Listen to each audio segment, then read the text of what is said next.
It was a hot afternoon in 1958. In a small town called Gary in America, a child opened his eyes. A child who, in the coming years, the world would call the king of pop. That child's name was Michael Joseph Jackson. The house was drowned in poverty. His father worked in a steel factory, and at the same time, taught his children music. Michael was still very young, but his voice carried magic, and his steps had a sparkle that left everyone astonished. Michael's father formed a band with his sons, Jackson 5. The 5 brothers would appear on stage, and people would be left amazed. Yet, all eyes remained fixed on one child, the little Michael. He sang, he danced, and he won hearts. At just 11 years old, he had already become a star. Time passed, and the little boy grew up, wishing to build an identity of his own.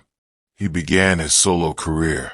His first album, Off the Wall, was a success, but the real explosion came in 1982, when Thriller was released.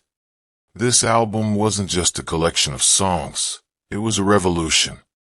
Billie Jean made everyone dance to its rhythm. Beat It brought rock and pop together. And the music video for Thriller, it transformed the entire world of music videos. People became obsessed with his dance, especially the moonwalk, a move that looked less like walking on the ground and more like floating in the air. Michael was crowned the king of pop. The world adored him, but within the ocean of fame, there was also deep loneliness. The media pried into his personal life, questioning his surgeries and skin condition. He faced accusations that scarred his soul.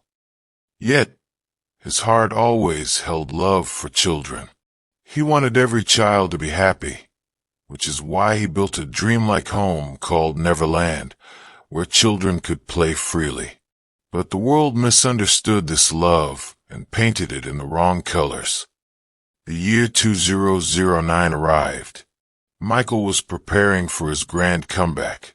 He was ready to amaze the world once again. But on the evening of June 25th, the world stood still. The news broke. Michael Jackson had passed away from cardiac arrest. He was only 50 years old. Millions of people poured into the streets, and countless fans clung to their TV screens. The world hadn't just lost an artist, it had lost an era. Even today, when Billie Jean plays, feet begin to dance on their own. When the beats of Thriller echo, hearts start racing. Michael was not just a singer. He was a dream, a feeling, a magic. He may have left this world, but his music, his dance, and his memory live forever. He truly was, and will always be, the king of pop.